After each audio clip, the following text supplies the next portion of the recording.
Good morning internet, and as you can see, I already checked out and safely packed the luggage onto my bike and now leaving the city of Vigan for my ride up to the northern parts of Luzon. To be more concrete, today I will drive from Vigan city to Pagudpud, which is located in the beautiful and rugged region of Ilocos Norte. On my way north I will pass the cities of Santo Domingo, San Juan, Cabugao, San Nicolas, Laoag City, Bacra, Pasuquin, Burgos and Bangui, before then finally reaching my destination for today, in Pagudpud. The entire journey for approximately 150 kilometers will take me around 5.5 hours of leisurely driving. For Pagudpud. Pagudpud should be 5 to 6 hour ride. Weather looks okay.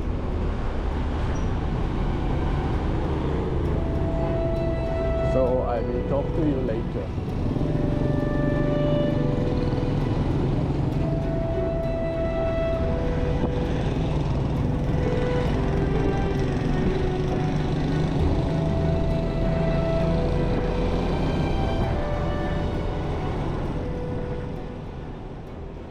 Now the weather today is indeed a biker's dream. I cannot wish for more as I start my ride on such a beautiful day.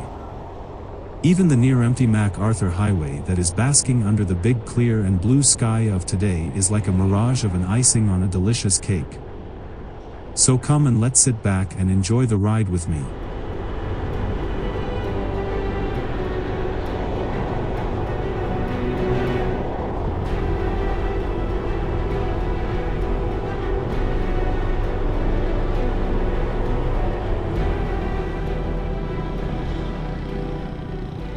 Here on the right we can see the bell tower of the original Magsingal church that is dating back to the year of 1732 and built on the order by the Augustinian friars.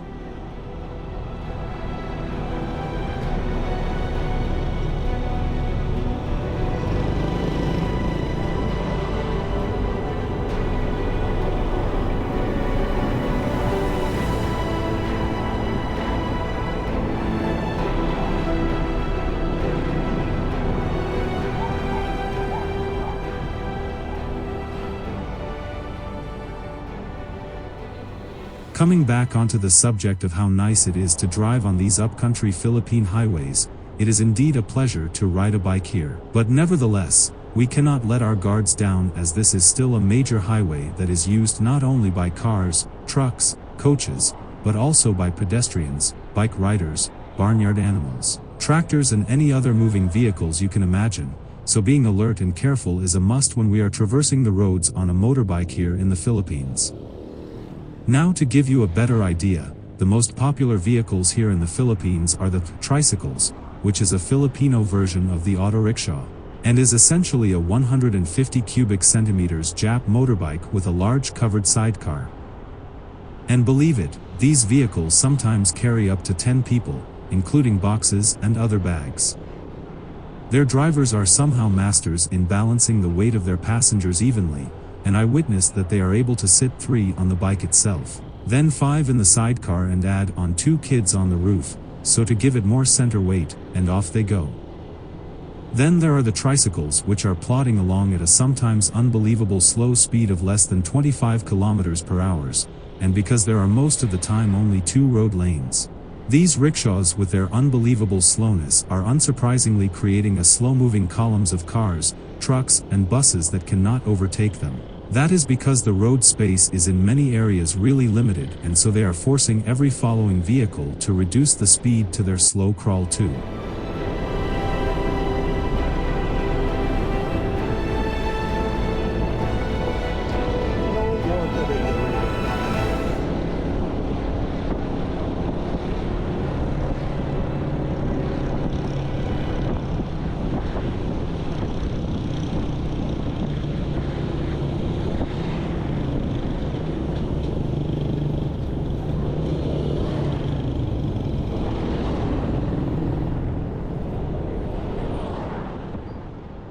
I am now entering Sinait, a place that in the 16th century was a small village of little over 100 natives who were called Tyrongs.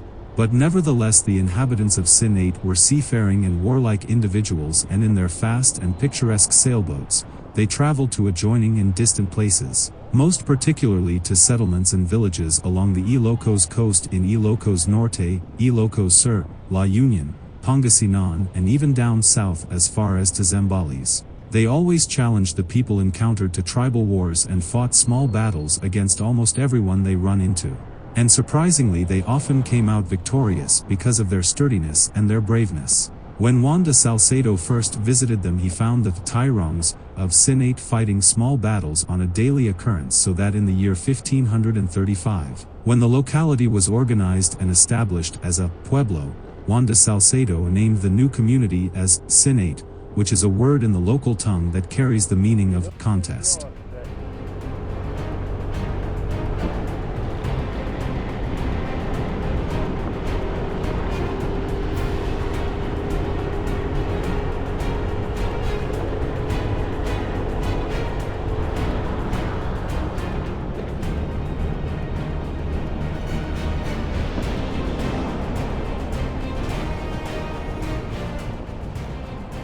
I am sure that you also noticed that by now I am already riding officially in the province of Ilocos Norte with its capital city of Laoag. The province is bordering Cagayan and Apayao to the east, and Abra to the southeast, as well as Ilocos Sur to the southwest. This province is noted for its distinctive geography and culture, including numerous examples of well-preserved Spanish colonial-era architecture. Particularly the St. William's Cathedral in Laoag with its sinking bell tower built in the earthquake-proof Baroque style. Then there is the St. Augustine Church located here in Pauay, which is one of the UNESCO's World Heritage Sites, and the Cape Bojadair Lighthouse, which I will pass later in the afternoon too.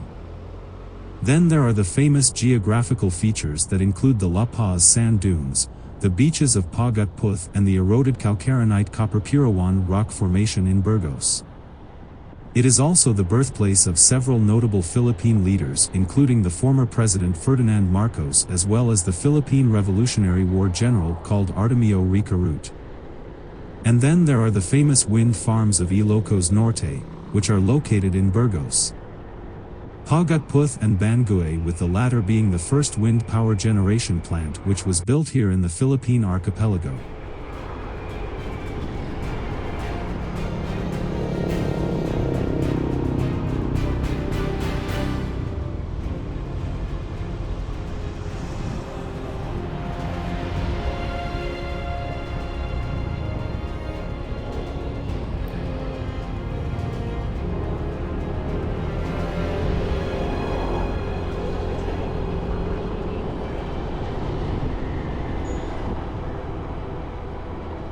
I am just arriving at the diocesan shrine and parish of San Nicolas de Tolentino, a Roman Catholic parish and church located in the municipality of San Nicolas, here in the region of Ilocos Norte.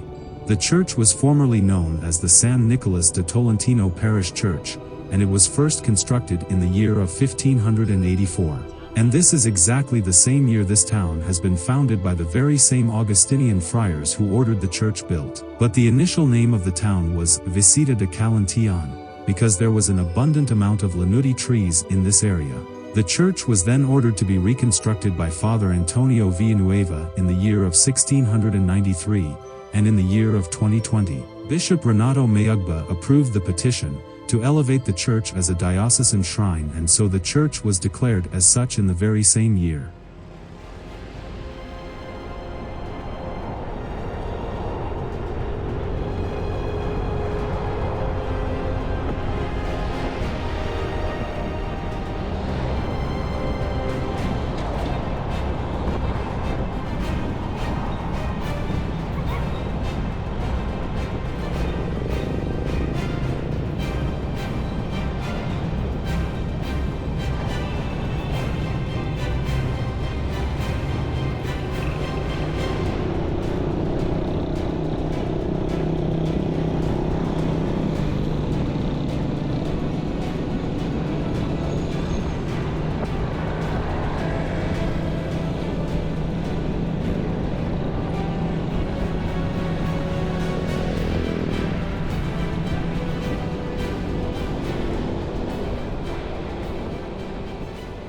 Now I am entering the city of Laoag, which is famous for its mysteriously sinking bell tower.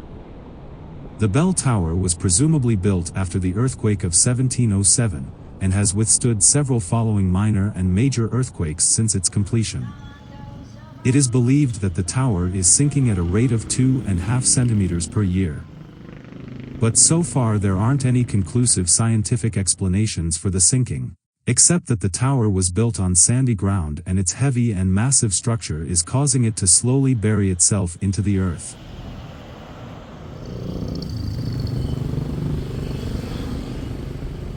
I am now on my way out of Laoag City, and here is the official point where the MacArthur Highway changes into the roadway of the Pan-Philippine Highway system.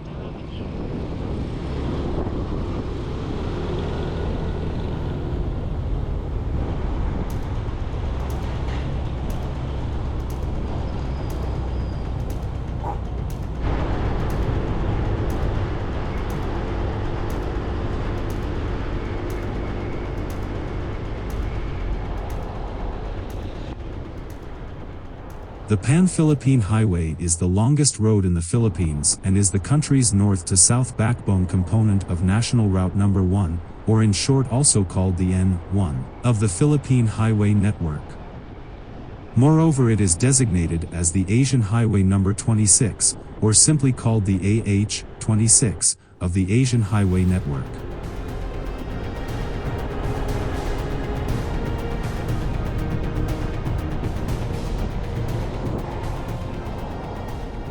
The entire highway is measuring around 3,380 kilometers on land, and so this is calculated without any of the sea routes.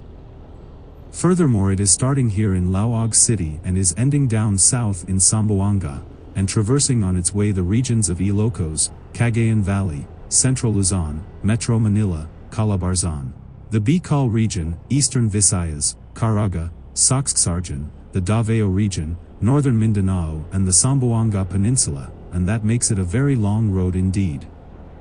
Furthermore, I learned that the Pan-Philippine Highway project was an infrastructure program that was started by President Diosdado Macapagal as his first priority project for the improvement and expansion of the Philippine highway and land transport networks. It was then finished by Ferdinand Marcos by combining more than 11,333 bridges with 3,380 kilometers of roadway. The Pan-Philippine Highway was then renamed to Maharlika Highway in 1979, but is still known under its original name of the Pan-Philippine Highway. And today, I can say that I am very proud of being able to drive this amazing road, way up to the northern part of Luzon and onwards to Pagudpud, an area known for its long beaches, the rugged wind-bashed trees and its deep blue seas, as well as for the towering wind turbines, the green rice fields, the caves, and its beautiful waterfalls and hills.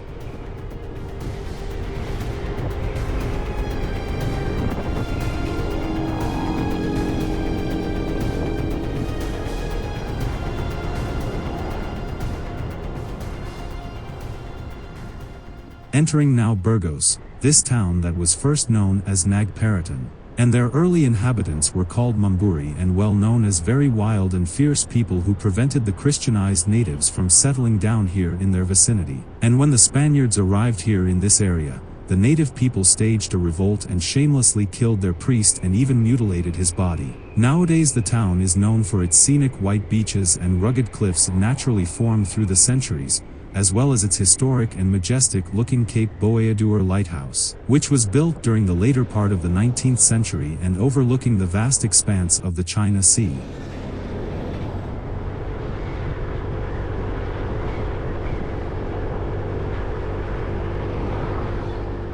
And as you can see, I am already in the area of the Bangui Wind Farm with its 70 meters high wind turbines, which is arranged in a single row stretching along the 9-kilometer-long shoreline of Bangui Bay and facing the South China Sea where the wind force is the strongest.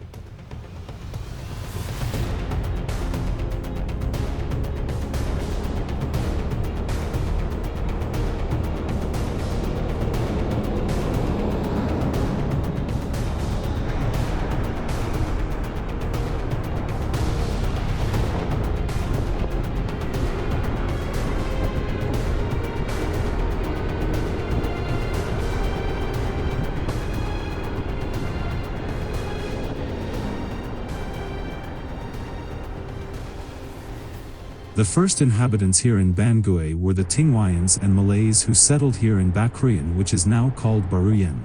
And in 1786 the Spanish merchant by the name of Francisco Fernandez arrived here in Bangui and became its gobernadorcillo, which was equal to a municipal judge or governor here in the Philippines during the Spanish colonial period. He then organized the people into vigilantes to fight off the Moro pirates, which were the Muslim marauders from Mindanao who periodically attacked the coastal settlements here in Luzon Peninsula.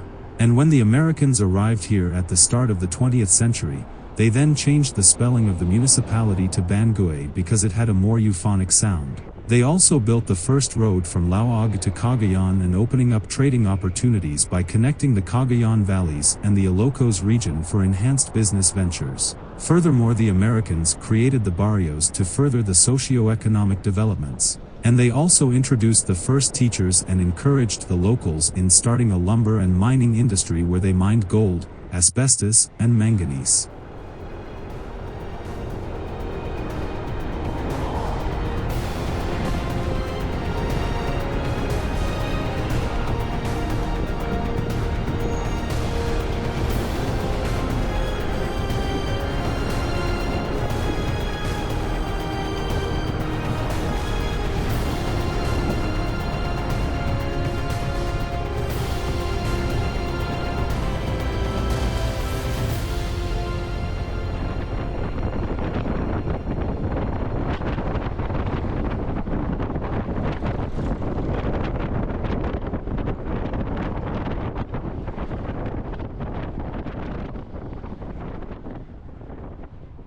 Finally, I am entering Pagudpud, which is the northernmost settlement here on the Luzon island and not including the Babuyan Islands. I learned that Pagudpud is quite a popular tourist place for the adventurous type of travelers because of its resorts and its rugged but beautiful beaches. In addition to tourism, people also make their living through farming, fishing and subsistence retailing, as well as the windmill industry that settled here in the barangay of Capiris, Bisan. Pagudpud was made into a municipality on the 14th of February in 1954 through the leadership of Constant Benamarito. And it was Rafael, nicknamed Totoy Benamarito, and he was the son of Constant, who spearheaded the establishment of the first municipal hall, municipal health center, public plaza, and public market here in the municipality.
Now if you never been up here to Pagudpud, then it is high time that you are coming now.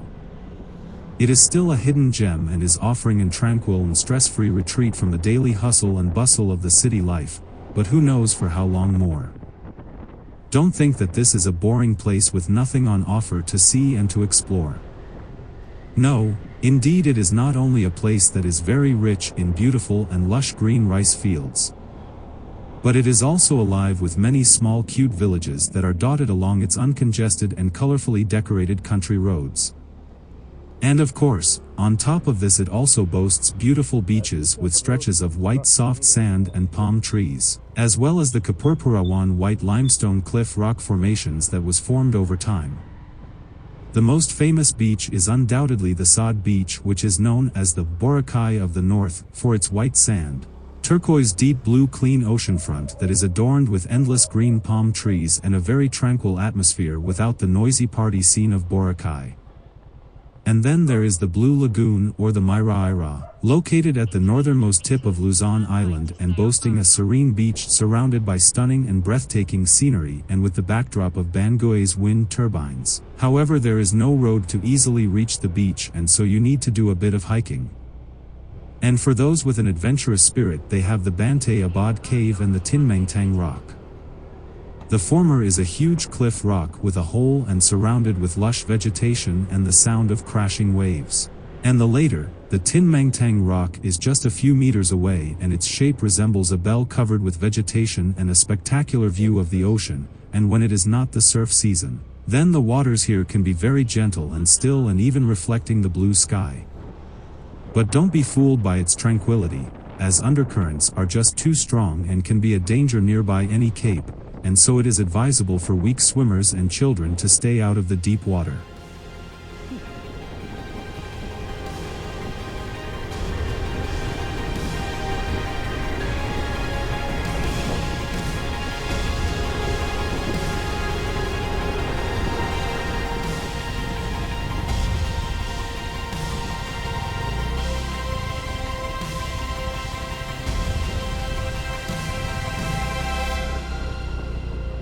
After a long and exciting ride, I am finally arriving here at my guest house, the Natsuka Beach Resort in Pagudpud.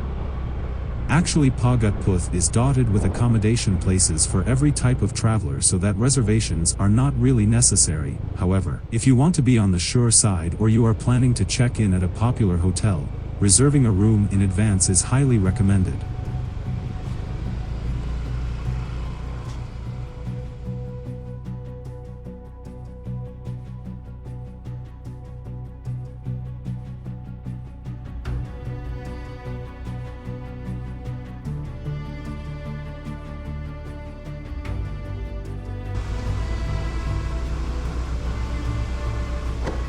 Oh, yeah.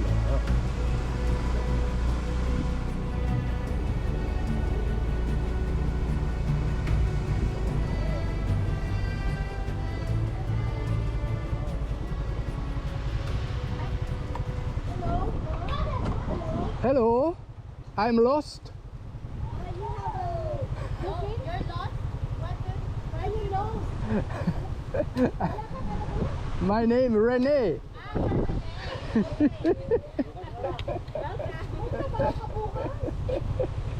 Oh my God, I thought I'm lost. No, this is not so bad. Where shall I go with this? You can park there and I'm gonna meet you there, okay? Where there? In front of the building.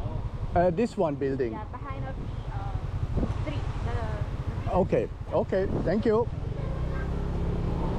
I received a very warm welcome from the owners of this family-run guest house and was able to immediately check in and go inside to my room and refresh myself.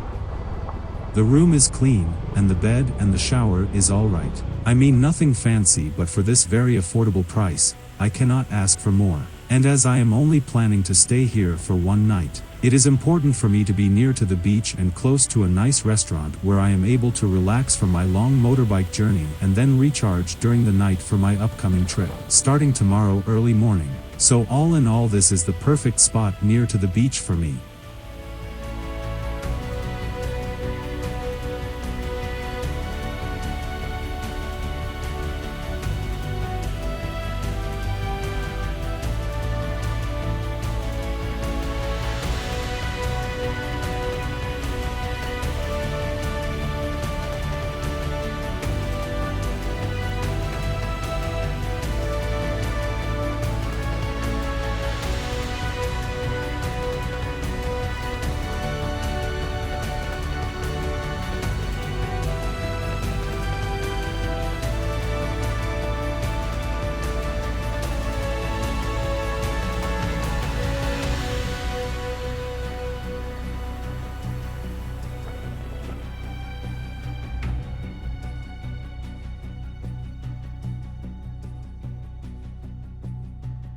Just take a look at this beautiful beach and the upcoming sunset, and with the waves gently hitting the nearly empty coast and producing this relaxing and calming sound, I feel like I am being in a paradise. Nonetheless, I wouldn't dare to go and have a swim today as the waves are really a bit rough and the strong wind that persisted since I entered the Ilocos Norte region earlier today is also a force one have to reckon with. So no wonder why they build all the windmills here in this area, as the wind gusts can get really strong up here.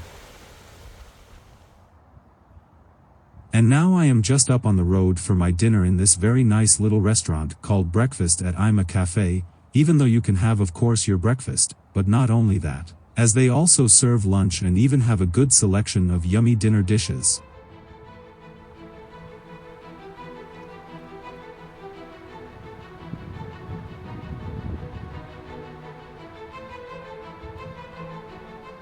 It's a great restaurant in the middle of nowhere with good Filipino and Western food served by friendly staff and in a cozy half-open-air atmosphere, just what I needed for tonight.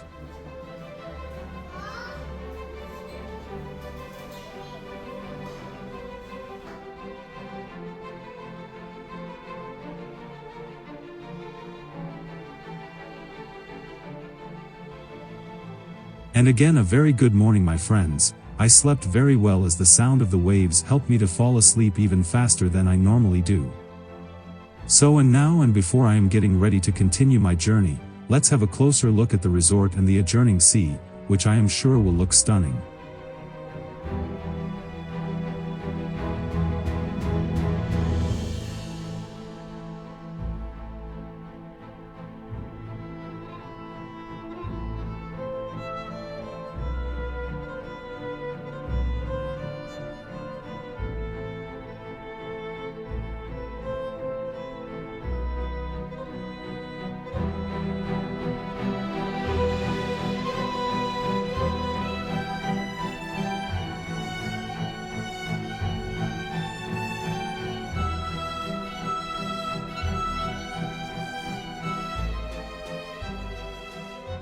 And with this amazing bird-eye view I will end my stay here in Pagudpud. Thanks for watching and I am looking forward to see you back in my next part, where I will travel from here in Pagudpud all the way to the city of Tuguegarao in the Cagayan Valley, and which was founded in the year of 1604. So don't miss it and cheers until my next upcoming episode.